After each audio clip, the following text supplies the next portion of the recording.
The breaking point. The council chambers of Nexus Prime had never felt so cold. Captain Marcus Rivera adjusted his dress uniform as he walked through the crystalline corridors that led to what many considered the most important room in the galaxy. The walls around him pulsed with soft blue light, and the air carried the metallic taste of recycled atmosphere mixed with the chemical signatures of a dozen different alien species.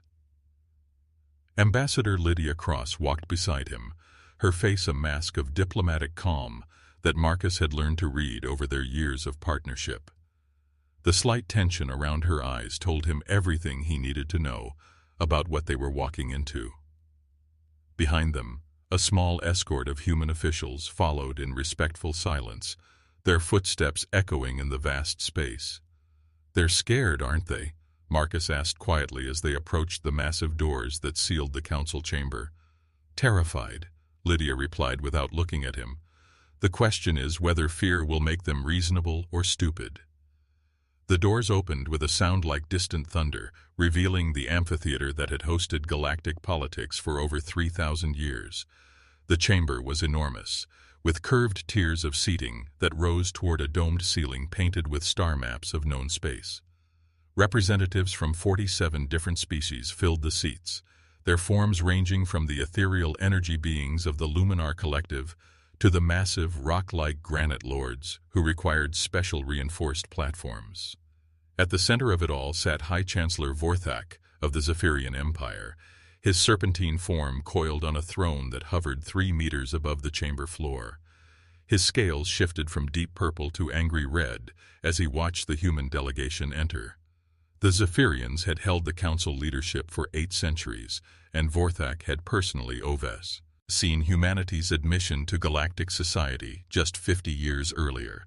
"The human delegation will approach the center," Vorthak announced, his voice carrying through translation devices that turned his hissing speech into words each species could understand. Marcus and Lydia walked down the sloped path to the speaking circle at the chamber's heart. Around them, dozens of alien eyes tracked their movement. Some glowed with bioluminescence, others were compound-like insects, and a few were just empty sockets that somehow still conveyed intense attention. Commander Quillith of the Insectoid Hive Collective rose from her section, her chitinous exoskeleton catching the light as her 4 arms gestured toward the humans. "The charges against the human species are severe," she clicked, her mandibles translating the sounds into galactic standard.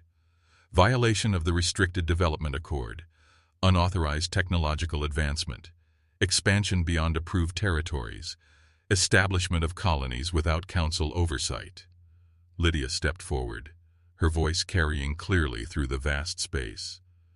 "The human delegation is here to respond to these charges, Chancellor. However, we must first understand the specific violations being claimed." A wave of movement rippled through the assembled beings. Several species began speaking at once, their translators creating a cacophony of overlapping voices. Vorthak raised one of his 4 arms, and silence fell like a curtain. "The violations are numerous and obvious," Vorthak said, his tone carrying centuries of authority. "Your species was granted membership in this council 50 years ago, with the understanding that you would develop at an appropriate pace under our guidance. Instead, you have accelerated your expansion at a rate that threatens galactic stability. The Ethereal Collective's representative, a being of pure energy contained within a force field generator, pulsed with agitation. In 5 decades, humans have established colonies on 47 worlds. The average new species takes 2 centuries to achieve such expansion. Your growth is unprecedented and dangerous."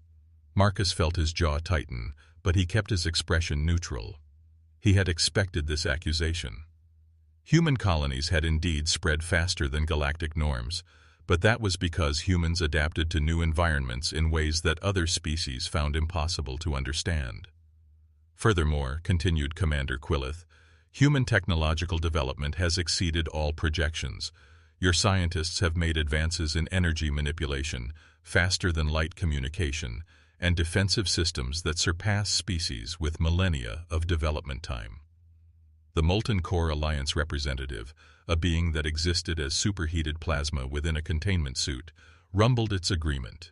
The sound vibrated through the chamber floor and into the bones of every organic being present. Such rapid advancement suggests outside assistance or violation of prohibited research areas. Lydia raised her hand to speak, but Vorthak's tail lashed, cutting her off. "We have not finished presenting our evidence." His eyes, each as large as Marcus's head, fixed on the human delegation. "Most concerning of all is your species' refusal to accept proper oversight. 3 times this council has offered to assign development supervisors to guide your colonies. 3 times you have declined." The chamber erupted in sounds of agreement. Clicks, hums, electronic pulses, and harmonic vibrations created a symphony of alien disapproval. Marcus looked around at the assembled beings and realized that they had already made their decision before the humans had even entered the chamber. The Aquasus Tick Federation's representative, speaking through a water-filled communication device, added their concerns. "Human behavior patterns show dangerous unpredictability. Your species makes decisions without consulting established procedures. You take risks that endanger not just yourselves, but the stability of entire systems." "Enough," Lydia said, her voice cutting through the alien chorus like a blade. The chamber fell silent, surprised by the firmness in her tone. "We have listened to your charges. Now you will listen to our response." She turned slowly, making eye contact with representatives from every section of the chamber. "You speak of violations and unauthorized development, but what you're really describing is success. Human colonies thrive because we adapt. Our technology advances because we innovate. We expand because we're not afraid to explore the unknown." Vorthak's scales darkened to a deep crimson. "Your success threatens the order that has maintained galactic peace for 3 millennia. Unchecked growth leads to conflict. History has taught us this lesson repeatedly." "Has it?" Marcus stepped forward, his military bearing evident in every line of his posture. "Or has history taught you to be afraid of anything that challenges your control?" A collective gasp rippled through the chamber. No species had ever spoken to the High Chancellor with such directness. Marcus continued before anyone could interrupt him. 50 years ago, humanity was invited to join this council as equals. But every year since then, you've tried to limit us, control us, make us smaller so that you can feel safer.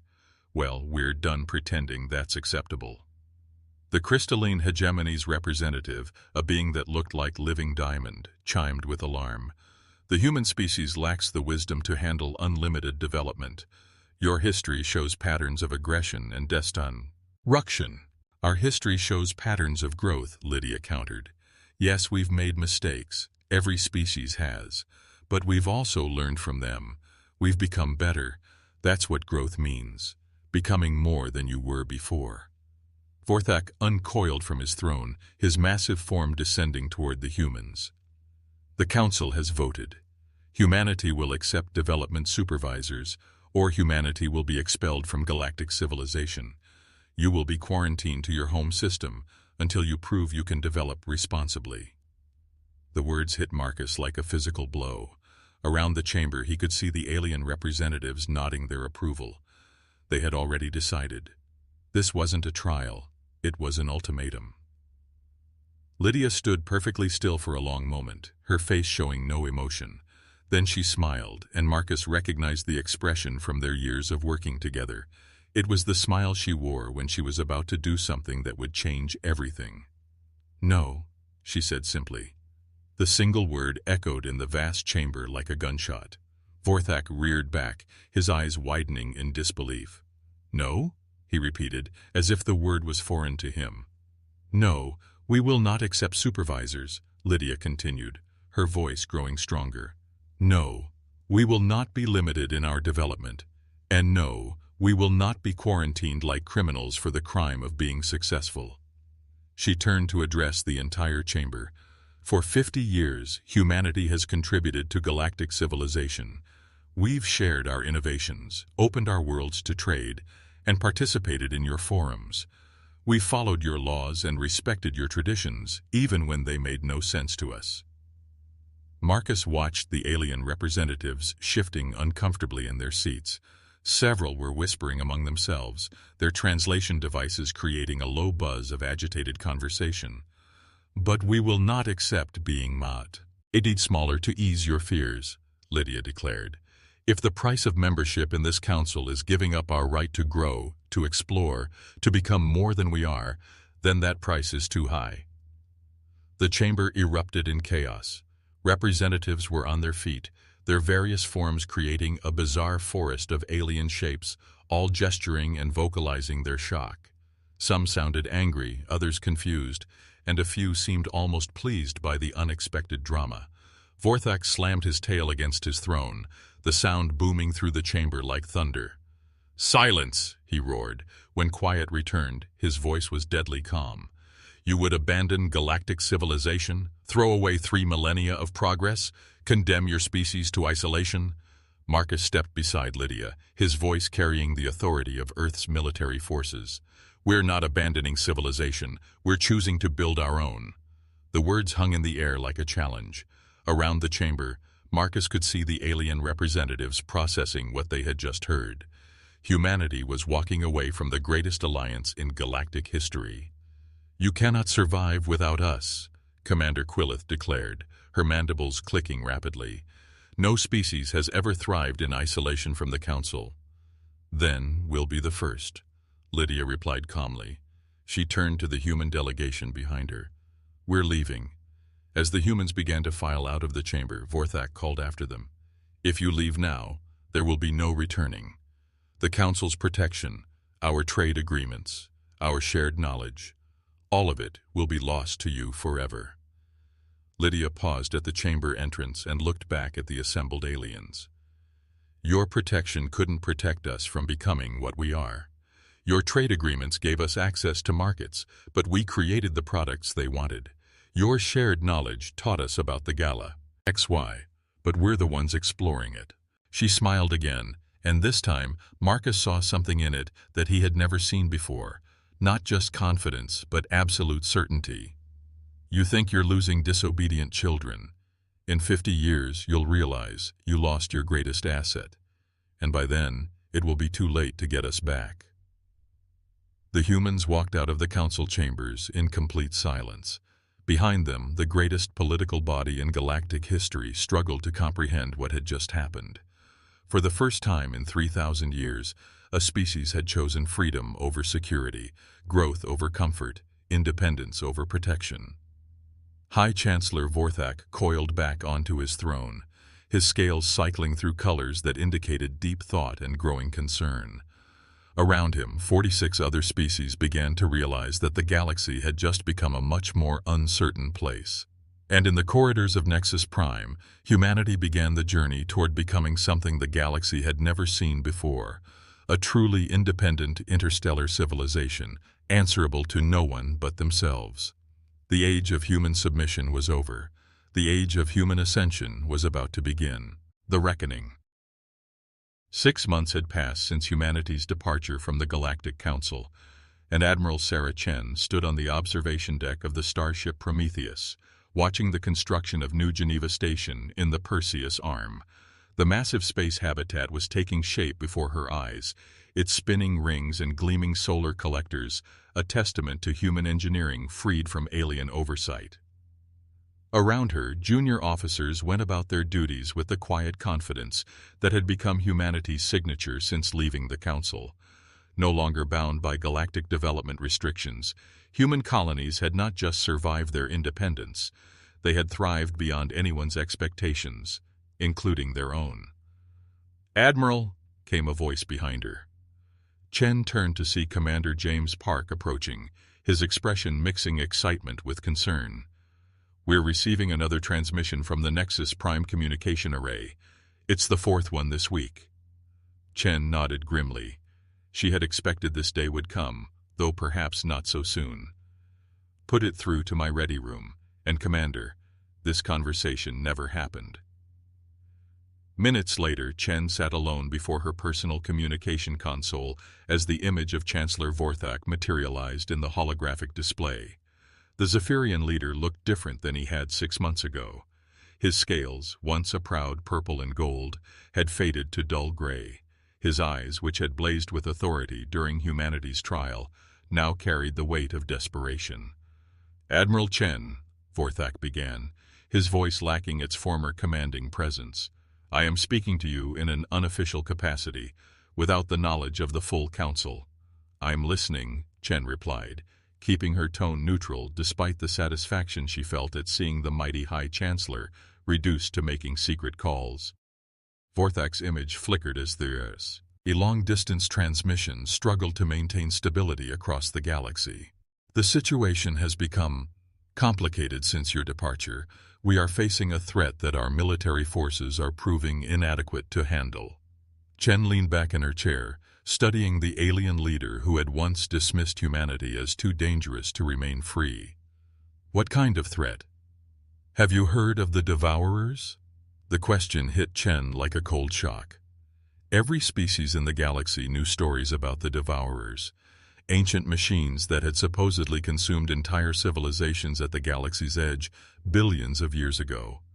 But they were myths, legends used to frighten children and justify excessive military spending. "Old stories," Chen said carefully. "Ghost tales about machine consciousnesses that ate stars." "Not stories," Vorthak replied, his scales darkening with fear. "They have awakened. 3 weeks ago, our deep space monitoring stations detected massive energy signatures moving in from the galactic rim. The signatures matched theoretical models for Devourer technology." Chen felt her stomach tighten. If the Devourers were real, and if they were active again, then every living species in the galaxy was in mortal danger. "What's the current situation?" "They have already consumed the outer colonies of 17 different species. Entire star systems have gone dark. Our combined fleets have engaged them twice." Vorthak paused, and for a moment he looked like an old, tired reptile instead of the leader of a galactic empire. "Both engagements ended in complete defeat for our forces." The implications hit Chen immediately. The Galactic Council commanded the largest military force in known history. If their fleets couldn't even slow down the Devourers, then conventional warfare was useless against the ancient machines. "Why are you telling me this?" Chen asked, though she already suspected the answer. The implications hit Chen immediately. The Galactic Council commanded the largest military force in known history. If their fleets couldn't even slow down the Devourers, then conventional warfare was useless against the ancient machines. "Why are you telling me this?" Chen asked, though she already suspected the answer. "Because in 6 months of independence, your species has accomplished what should have taken decades. Your colonies have developed new defensive technologies, new ship designs, new tactical doctrines. You've innovated in ways that our oversight would never have permitted."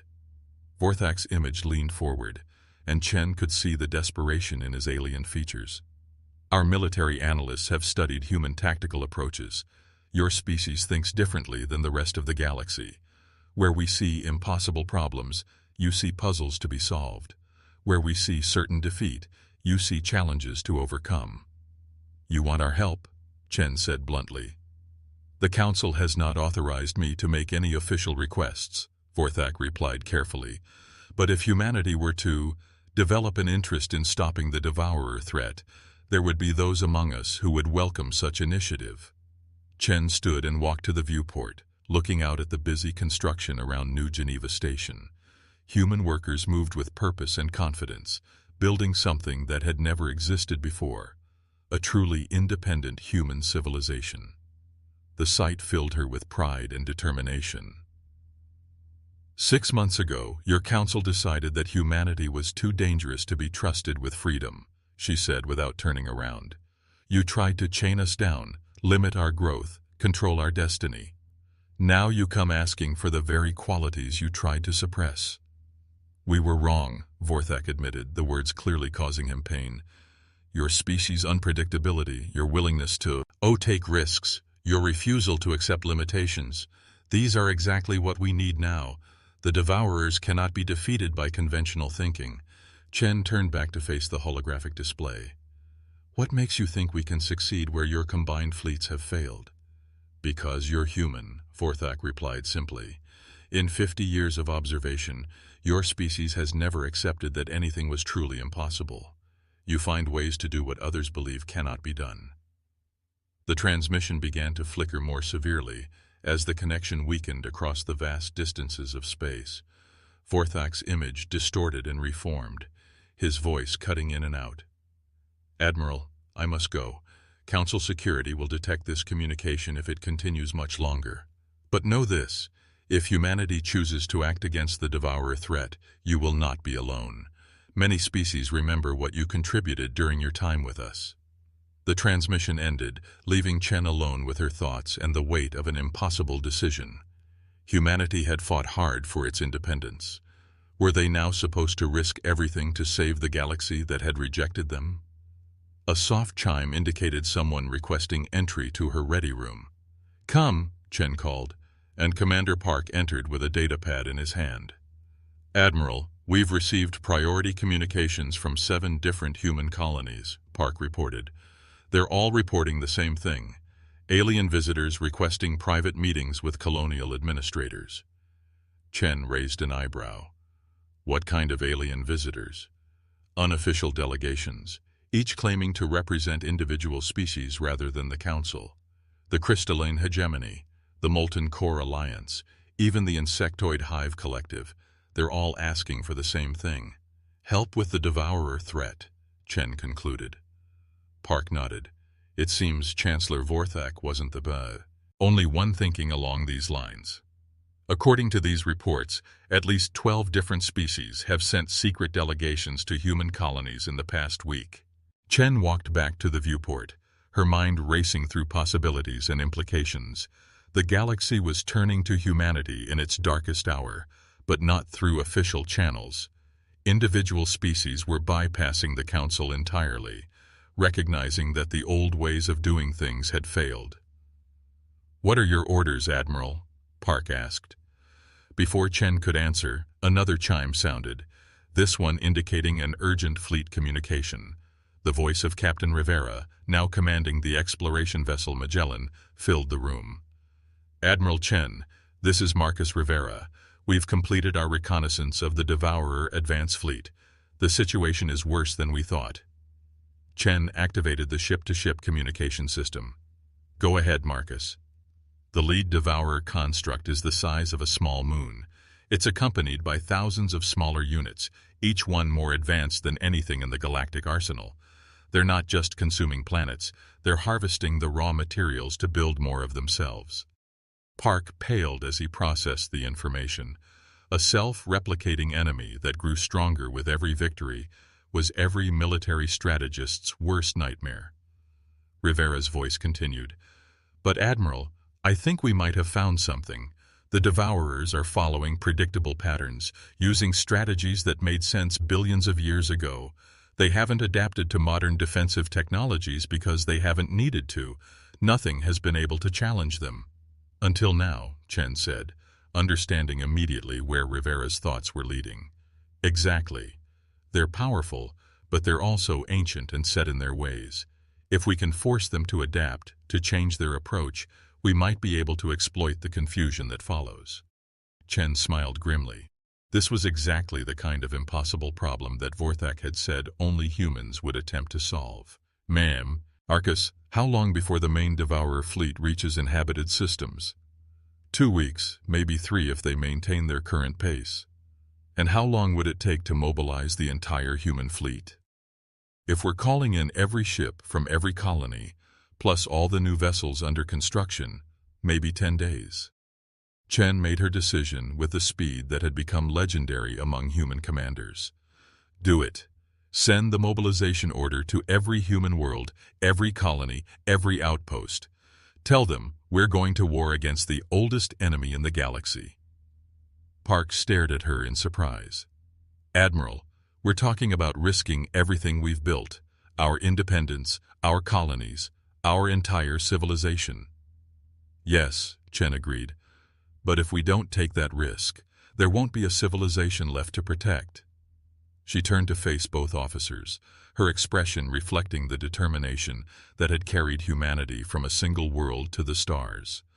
"The Galactic Council rejected us because they thought we were too dangerous. Let's show them and the Devourers just how dangerous humans can be when we're fighting for something that matters. Over the next 10 days, humanity mobilized with an efficiency that stunned even themselves.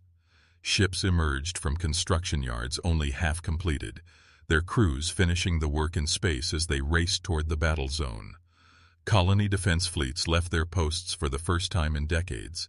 Even civilian vessels were retrofitted with weapons and shields, their crews volunteering for what many believed would be a suicide mission. The final gathering point was the empty system of Kepler 442, chosen for its strategic position between the Devourer fleet and the galaxy's core worlds. As Admiral Chen watched from the bridge of her flagship, the assembled human armada filled space around her with thousands of lights, each one representing a Sestais, hip crewed by people who had chosen to risk everything for a galaxy that had cast them out.